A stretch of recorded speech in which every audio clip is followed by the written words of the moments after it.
Hello दोस्तों, कैसे हैं आप सब। स्वागत है आप सभी का कॉमिक वर्ल्ड चैनल पर। तो चलिए दोस्तों, शुरू करते हैं मनोज कॉमिक्स में मोहन सोहन सीरीज की दूसरी कॉमिक्स बहू का इंतकाम। इसके पहले का भाग दीवाने दौलत के आपको चैनल पे अपलोड मिल जाएगा। बहू का इंतकाम। दीवाने दौलत के नामक चित्रकथा में आपने पढ़ा कि जगत नारायण की पुत्र वधू अनीता की मौत अचानक रहस्यमय परिस्थितियों में हो गई थी। अनीता को अंतिम अंतिम बार हमारे नन्हे जासूस मोहन ने जीवित देखा था। दरअसल अनीता ने मोहन के माध्यम से अपने मायके एक पत्र भिजवाया था। उसी दिन मोहन ने महसूस किया था कि अनीता न सिर्फ कुछ बीमार सी लग रही थी, बल्कि वह कुछ डरी हुई सी भी थी। कारण मोहन की समझ से बाहर था, अतः इस बात का जिक्र मोहन ने अपने मित्र एवं सहयोगी सोहन से किया, परंतु ये दोनों कोई परिणाम न निकाल पाए। फिर अनीता की मौत की खबर ने मोहन को चौंका दिया। उसके अंदर का जासूस सतर्क हो उठा। उसे प्रतीत हुआ कि अनीता की मृत्यु स्वाभाविक परिस्थितियों में नहीं हुई थी, बल्कि जगत नारायण के परिवार ने दहेज के लालच में उसकी हत्या कर दी थी। मोहन व सोहन ने इस केस की जांच पड़ताल शुरू की और जांच पड़ताल के दौरान दोनों का संदेह पक्का होता चला गया। इस काम में इंस्पेक्टर पंडित उनकी मदद कर रहा था। अंत में मोहन व सोहन जगत नारायण की बड़ी लड़की मीनाक्षी से मिलने उसकी ससुराल जा पहुंचे। मीनाक्षी एक सरल स्वभाव की युवती थी। मोहन व सोहन को विश्वास था कि वह कभी अन्याय का साथ नहीं देती। ससुराल में दोनों की भेंट मीनाक्षी से हुई। अब आगे पढ़ें। उधर डॉक्टर डंगवाल फोन पर जगत नारायण से कह रहा था, देखो जगत नारायण, अगर तुमने वक्त रहते उन दोनों लड़कों को नहीं रोका तो वह तुम्हें निश्चित रूप से जेल की सलाखों के पीछे पहुंचा देंगे, और शायद मैं भी नहीं बचूंगा। मुझे खुद भी इसी बात की चिंता है डॉक्टर साहब। मैं जानता हूं कि मोहन व सोहन नाम के वह शैतान हमारी खाट खड़ी करने के चक्कर में हैं। फिर भी तुम चुपचाप तमाशा देख रहे हो। यह आपने कैसे सोच लिया कि मैं चुप बैठा हूँ।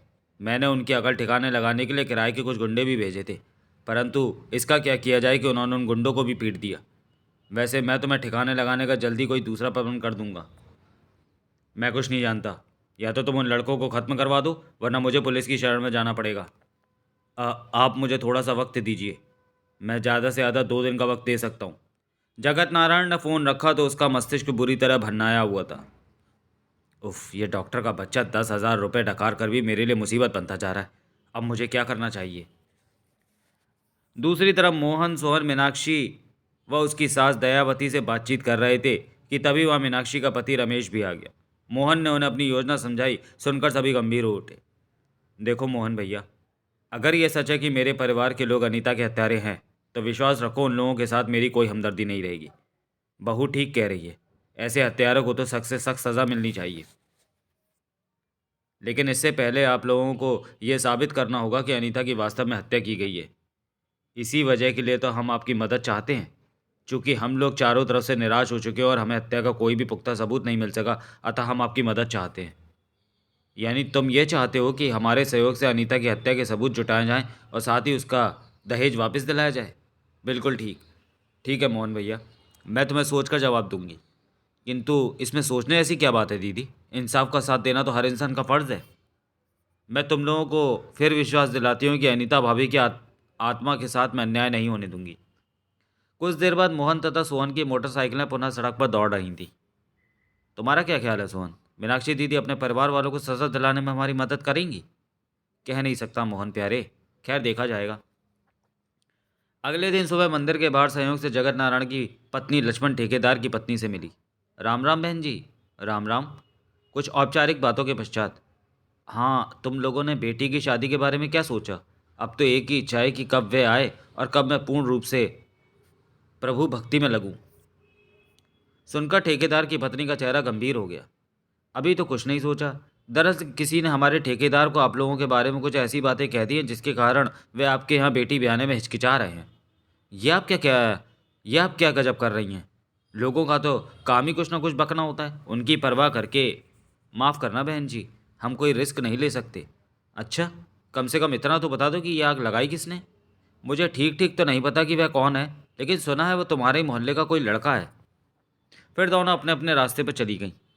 मुझे तो ये मोहन के बच्चे की शरारत लगती है। खैर देख लूँगी इस मोहन को भी। हे भगवान, ये तुम्हारी कृपा ही है कि हमें समय से पहले ही असलियत पता चल गई, वरना न जाने हमारी फूल सी बेटी का क्या अंजाम होता। उसी सुबह डॉक्टर डंगवाल अभी अपने क्लिनिक में आकर बैठा ही था कि इंस्पेक्टर पंडित अपने दल सहित उसकी गिरफ्तारी के वारंट लेकर आदम खा। खबरदार डॉक्टर टंगवाल, मैं तुम्हें गिरफ्तार करता हूँ। लेकिन मेरा कसूर?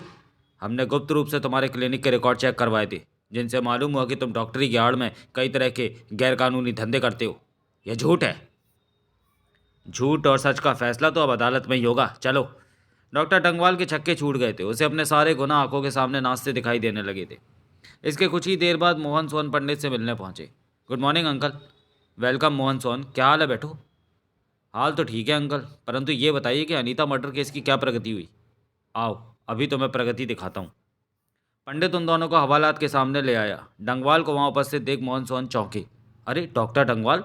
हाँ, मैं बड़ी मुश्किल से इस पर हाथ डालने में सफल हो सका हूँ। इसने अनीता भाभी की हत्या के संबंध में कुछ बका? अभी तो नहीं, लेकिन मैं इसे जल्दी जुबान खोलने पर मजबूर कर दूंगा।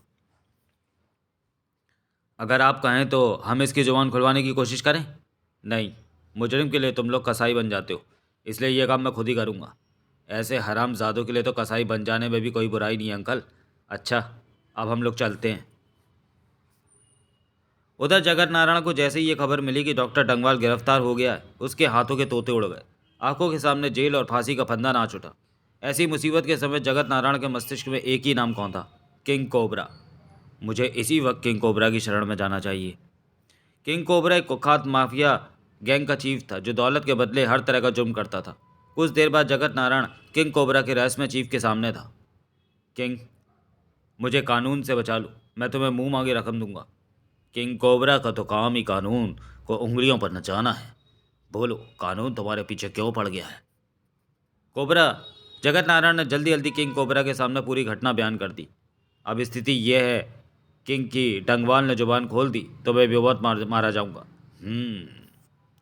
देखो जगत नारायण, तुम्हें बचा लेना हमारे लिए कोई बड़ी बात नहीं है। हम विश्वास दिलाते हैं कि कानून तुम्हारा कुछ नहीं बिगाड़ सकता। शुक्रिया किंग, लेकिन इस काम की कीमत 5 लाख रुपए होगी। 5 लाख? मैं तो लुट जाऊंगा किंग कोबरा। इतना रुपया कहाँ से लाऊंगा? दया करो। ये तो तुम्हें अपनी मासूम बहू की हत्या करने से पहले सोचना चाहिए था। लेकिन 5 लाख तो बहुत है किंग, मैं गरीब आदमी हूँ, मेरा कुछ तो। किंग कोबरा के यहाँ सौदेबाजी नहीं होती जगत नारायण। जवाब हाँ अथवा ना में दो। मरता क्या ना करता, अंत में जगत नारायण को 5 लाख में सौदा मंजूर करना ही पड़ा। मंजूर है। गुड, अब समझो कि तुम बच गए। तुम्हें सबसे ज़्यादा खतरा मोहन सोहन नाम के जिन 2 जासूस लड़कों से हम उन्हें खत्म कर देंगे। और डंगवाल का क्या होगा? डंगवाल को बयान देने के लिए कोर्ट तक नहीं पहुंचने दिया जाएगा। दूसरी तरफ इंस्पेक्टर पंडित डंगवाल की जुबान खुलवाने के लिए उसे टॉर्चर कर रहा था। बोल बोल हरामजादे, अनीता की हत्या कैसे हुई? टॉर्चर सहते सहते डंगवाल की हालत बुरी हो चुकी थी, किंतु वह फिर भी नहीं टूटा। मुझे कुछ नहीं मालूम। टिश्यू। अरे भड़ाक, मर गया। पानी। पानी। पानी भी मिलेगा, लेकिन पहले मेरे सवाल का जवाब दो। और फिर लगभग 1 घंटे के बाद आखिरकार डंगवाल टूट ही गया। जगत नारायण के कहने पर अनीता को मैंने ही जहर का इंजेक्शन दिया था। क्यों? जगत नारायण दहेज के लालच में अपने बेटे की दूसरी शादी करना चाहता था। उसने इस काम के लिए मुझे 10,000 रुपये दिए थे। तो मैं यह बयान कोर्ट में जज के सामने भी देना होगा। ठीक है। दिल तो मेरा ये चाह रहा है डंगवाल कि तुम जैसे नीच और जलील इंसान को मैं अपने हाथों से अभी गोली मार दूं, लेकिन क्या करूं, मेरे हाथ हाथ कानून की जंजीरों में जकड़े हुए हैं। अतः मैं तुम्हारे भाग्य का फैसला अदालत पर छोड़ने पर मजबूर हूँ। अरे मार डाला। दूसरे दिन मोहन व सोहन जब दोबारा मिले। सोहन, आज सुबह मीनाक्षी दीदी का फ़ोन आया था, वह हमारी सहायता करने के लिए तैयार है। वो मारा पापड़ वाले को, अब आएगा मज़ा। एक खबर और भी है। क्या? अनीता भाभी के पिता आज शाम तक यहाँ पहुँच रहे हैं। मैंने उनके एक होटल में ठहरने का प्रबंध कर दिया है, उसी दिन दोपहर को जगत नारायण के घर पर। अरे मीनाक्षी, तुम क्या हुआ, इतनी घबराई हुई क्यों? अंदर चलो माँ, सब बताती हूँ। अंदर पहुँचकर, शादी के इतने साल बाद आज अचानक मेरी ससुराल वालों को पता नहीं क्या हो गया कि वे मुझसे दहेज की मांग करने लगे हैं। दहेज? हाँ, मेरे ससुराल वालों ने मुझे धमकी दी है कि या तो मैं आप लोगों से कलर टीवी, फ्रिज और 50,000 रुपये नकद लेकर आऊँ, वरना वो मुझे जलाकर मार डालेंगे। हे भगवान, वह आदमी है या पशु? शर्म नहीं आई उन्हें ऐसा कहते हुए? मैं उन कमीनों का खून पी जाऊंगा। कैसी बातें करते हो जी, ये हमारी बेटी की ज़िंदगी का सवाल है, हम उन लोगों से दुश्मनी नहीं ले सकते। फिर? माँ, उन्होंने एक बात और भी कही है, वह ये कि जब तुम्हारे पियर वाले दहेज के लिए अपनी बहू की हत्या कर सकते हैं, तो हमें भी तुम्हारी हत्या कर देने में क्या फ़र्क पड़ जाएगा? ओ भगवान, अनीता नाम की वह कलंकनी मरने के बाद भी न जाने हमसे कैसा इंतकाम ले रही है। अब क्या सोच रहे हो जी, जल्दी से कुछ इंतज़ाम करो। ठीक है, उनकी ये डिमांड तो मैं पूरी कर दूंगा, लेकिन मीनाक्षी बेटी, उन्हें एक बात ज़रूर समझा देना कि आइंदा अगर उन्होंने तुम्हें कोई तकलीफ़ दी तो एक बार उनकी ये मांग पूरी हो जाएगी तो फिर शायद वो लोग दोबारा कुछ नहीं मांगेंगे। कुछ घंटे बाद ही, ये रहा फ्रिज, टीवी और 50,000 रुपये नकद, जाओ उनके मुंह पर मार दो। अनीता के दहेज की वापसी मोहन सोहन की स्कीम के अनुसार मीनाक्षी द्वारा इस प्रकार पूरी हुई। वास्तव में सारा नाटक रचा ही इसलिए गया था। लो मोहन भैया, टीवी, फ्रिज और 50,000 रुपया नकद। अनीता भाभी के पिता से कहना कि वह इससे अपनी दूसरी बेटी की शादी कर दें। शुक्रिया दीदी।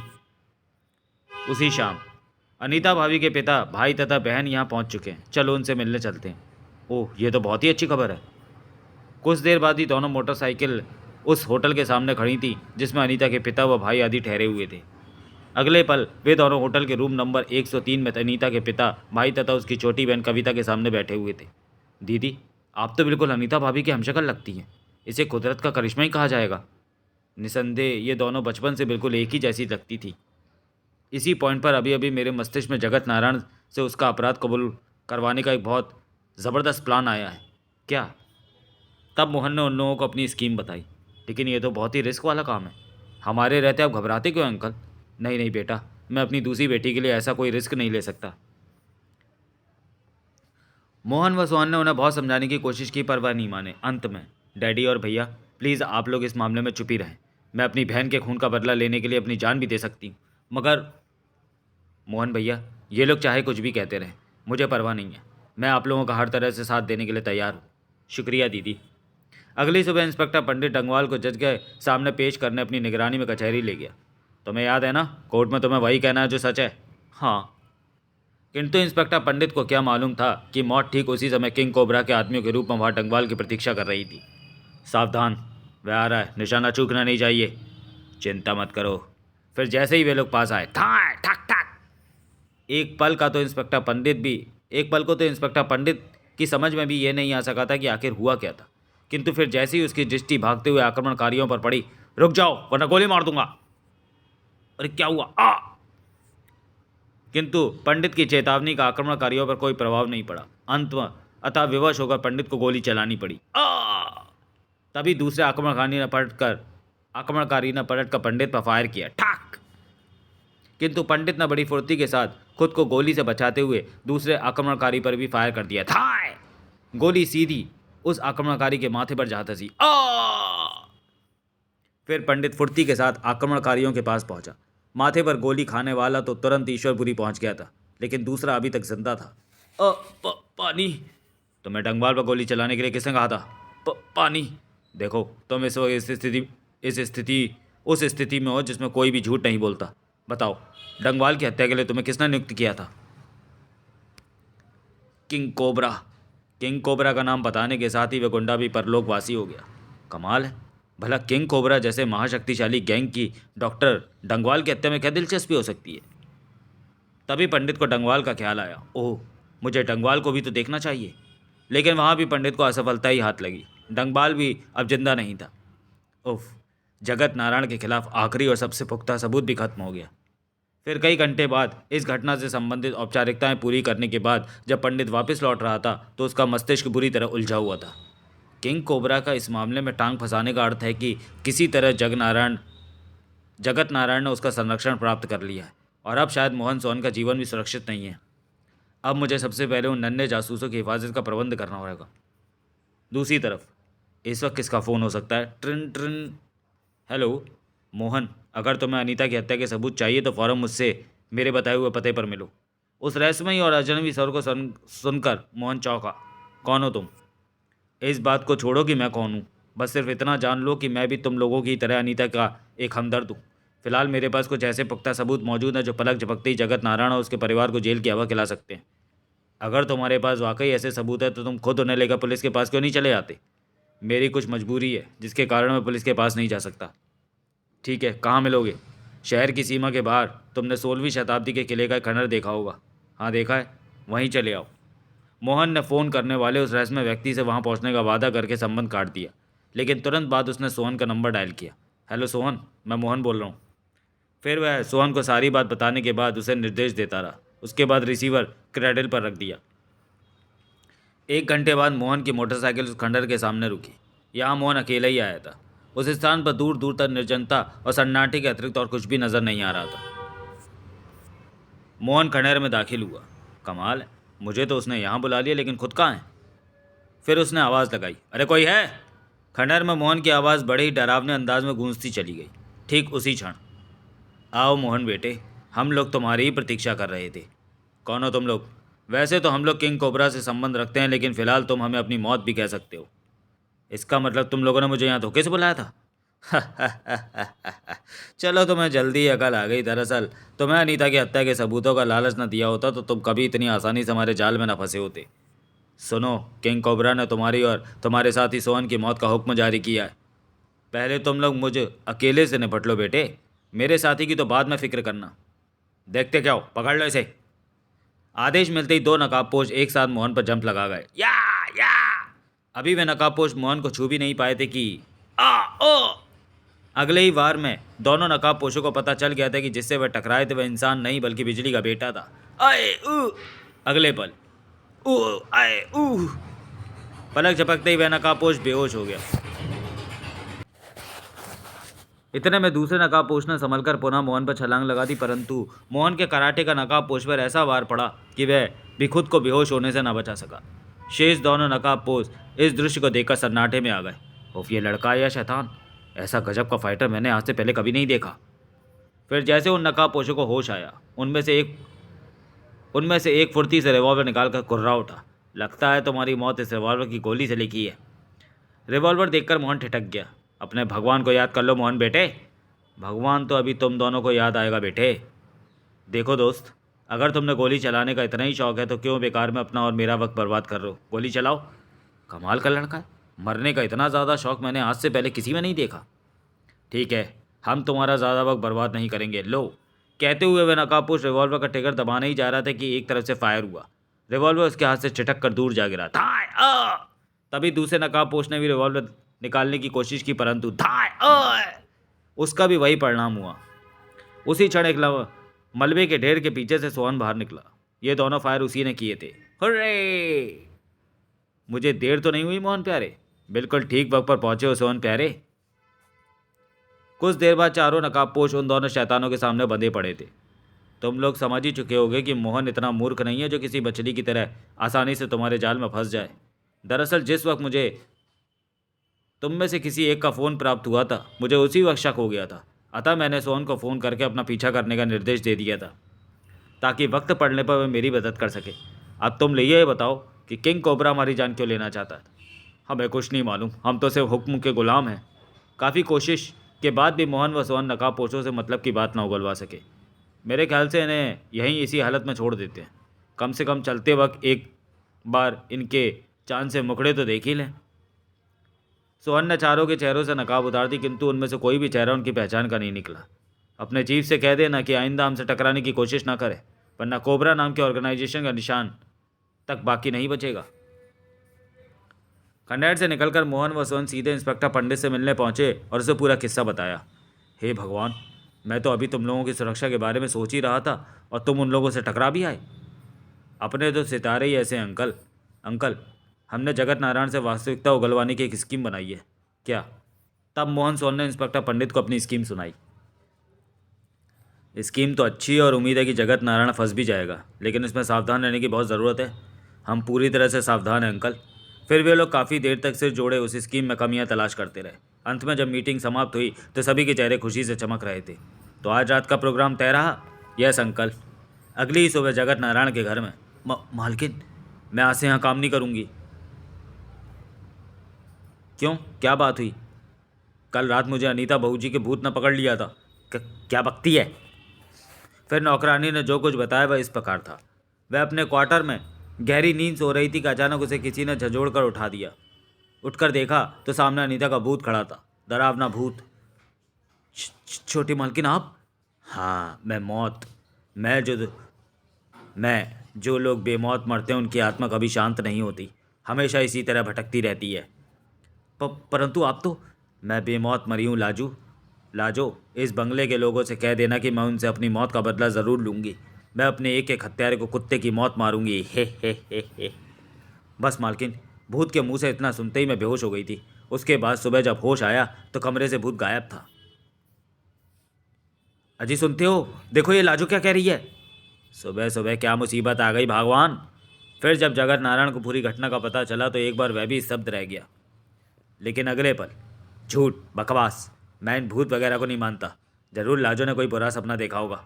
मैं कसम खाकर कहती हूँ मालिक कि वह सब मैंने अपनी आंखों से देखा है।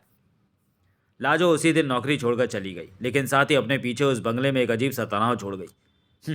भूत प्रेत भी भला कोई चीज़ होती है? जगत नारायण, शायद तुम ये भूल गए हो कि जो लोग अकाल मौत मरते हैं उनकी आत्माएं कभी चैन नहीं पाती और वे भूत प्रेत बनकर भटका करते हैं। यह एक अटल सच्चाई है जगत नारायण। शायद तुम्हारी बहू भी मरने के बाद भूत बन गई हो और वह तुमसे बदला लेना चाहती हो। नहीं, ऐसा नहीं हो सकता। उस रात जगत नारायण अपने बिस्तर पर चैन से नहीं सो पाया। फिर जैसे ही घड़ी ने टन टन करके रात के 2 बजाए, पिताजी, पिताजी, उस अजीब सी धीमी किंतु डरावनी आवाज़ को सुनकर जगत नारायण बुरी तरह हड़बड़ा कर उठ बैठा। कौन? मैं अनीता हूँ, आपकी अभागी बहू। मुझे जहर दिलवा कर मारने के बाद इतनी जल्दी भूल गए पिताजी? तो तुम नहीं, तुम कोई धोखा हो, फ्रॉड हो। अनीता का रूप बनाकर हमसे कोई मकसद हल करना चाहती हो। मैं तुमसे डरने वाला नहीं हूँ। मकसद तो मेरा एक ही है पिताजी, आप सब लोगों की मौत। अचानक जगत नारायण का हाथ अपने तकिए के नीचे रखे रिवॉल्वर की ओर गया और उसने फुर्ती से रिवॉल्वर निकाल लिया। खबरदार, कोई होशियारी दिखाने की कोशिश मत करना, वरना गोली मार दूंगा। एक मुर्दे को आप दोबारा क्या मारेंगे पिताजी? तुम जो कोई भी हो, अब अपनी असलियत अपने मुंह से बयान करोगी। बोलो, तुम्हें ये नाटक करने के लिए किसने कहा था? अगर आपको ये नाटक लगता है तो शौक से पहले गोली चलाकर अपनी तसल्ली कर लें। लगता है तुम यूं नहीं मानोगी। कहने के साथ ही जगत नारायण ने वाकई अनीता पर गोली चला दी। धाए! अनीता पर उस गोली का कोई भी असर ना होता देख जगत नारायण के मस्तिष्क को तीव्र झटका सा लगा और फिर जैसे वह पागल उठा, थाए! थाए! थाए! रिवॉल्वर खाली हो गया, परंतु अनीता पर एक भी गोली का असर नहीं पड़ा। अतः जगत नारायण के छक्के छूट जाने स्वाभाविक थे। उसका पूरा शरीर डर के मारे सूखे पत्ते की तरह कांप उठा। अब तो आपको विश्वास हुआ कि मैं वाकई आत्मा हूँ। मुझे माफ़ कर दो बेटी, तुम्हारी हत्या करके वाकई मुझसे बहुत बड़ी गलती हो गई। सिर्फ गलती मान लेने से एक बहू का इंतकाम खत्म नहीं हो जाएगा ससुर जी। पहले कबूल कीजिए कि आप लोगों ने मेरी हत्या की है। मैं कबूल करता हूँ। मैं और मेरा परिवार दहेज का लालची था। हमें बहू नहीं दौलत चाहिए थी। तुम्हारे पीहर से हमें जब और दहेज मिलने की उम्मीद खत्म हो गई तो हमने तुम्हारे ऊपर जुल्म करने शुरू कर दिए। परंतु उसके बाद भी जब हमें कुछ हाथ आता दिखाई नहीं दिया तो मैंने अपने परिवार के साथ मिलकर तुम्हारी हत्या की योजना बनाई। पहले हम तुम्हें खाने में धीमा जहर देते रहे, इस बात का किसी को शक ना हो, इसके लिए हम ये प्रचार करते रहे कि तुम आजकल किसी भयानक बीमारी से पीड़ित हो। फिर एक दिन हमने डॉक्टर डंगवाल से मिलकर तुम्हें तेज़ जहर का इंजेक्शन लगवा दिया, जिससे तुम्हारी फ़ौरन मौत हो गई। बस यही है तुम्हारी हत्या की कहानी। अगले पल, कमीने, तुझे मेरी मासूम बहन की हत्या करते हुए ज़रा भी शर्म नहीं आई? क्या मतलब? तभी जगत नारायण के बेडरूम का दरवाजा एक झटके से खुला और इंस्पेक्टर पंडित, मोहन सोहन व अन्य पुलिस वाले धड़धड़ाते हुए अंदर दाखिल हुए। उन्हें देखकर जगत नारायण भौचक्का सा रह गया। मतलब तुम्हें हम समझाते हैं जगत नारायण, ये जो तुम्हारे सामने खड़ी है वास्तव में अनीता नहीं बल्कि अनीता की हमशक्ल छोटी बहन कविता है। ये सारा नाटक हमने सिर्फ इस वजह से किया था ताकि तुम्हारा जुर्म तुम्हारे मुंह से कबुलवा सके। और अभी अभी तुमने अपने रिवॉल्वर से जो गोलियां चलाई थी वो सब नकली थी, जो पिछली रात खुद कविता ही बदल गई थी। तुम्हारे द्वारा कहा गया एक एक शब्द टेप किया जा चुका है। तुम्हारे परिवार के सदस्य पहले ही हमारे कब्जे में है, यानी तुम्हारा खेल खत्म। अब तुम भी चुपचाप हथकड़ियाँ पहन लो। अगले पल जगत नारायण के हाथों में भी हथकड़ियाँ पड़ चुकी थीं। अगली सुबह, अरे मोहन, ज़रा उस आदमी को देखो। किसे देखूं? आसपास तो कोई भी नहीं है। अरे वह नीले सूट वाला, तुमने उसे पहचाना? ये उन चारों नकाबपोशों में से एक है जिन्हें उस दिन बांधकर खंडहर में छोड़ आए थे।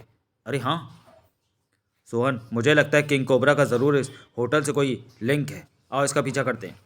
दोनों उस आदमी के पीछे होटल में दाखिल हो गए। फिर 1 घंटे बाद ही, हेलो अंकल, आप फ़ौरन पुलिस फोर्स लेकर हमारे बताए पते पर पहुंच जाइए। हाँ, यही होटल किंग कोबरा का हेडक्वार्टर है। ओह। कुछ देर बाद ही पुलिस ने पूरे होटल को घेर लिया। इंस्पेक्टर पंडित के नेतृत्व में ढेर सारे सशस्त्र जवान होटल में दाखिल हुए। किंग कोबरा का हेडक्वार्टर होटल के तहखाने में था। उसके आदमियों ने कुछ देर मुकाबला करने की कोशिश की, फिर पुलिस के सामने आत्मसमर्पण कर दिया। लेकिन किंग कोबरा किसी तरह भागने में सफल हो गया।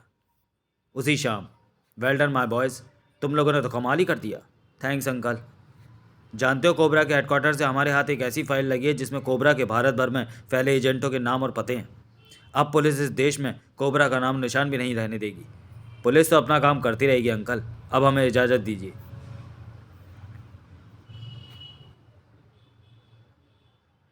कुल एक सप्ताह में ही पुलिस ने किंग कोबरा के सारे एजेंट गिरफ्तार करते हुए सारे अड्डे तबाह कर दिए।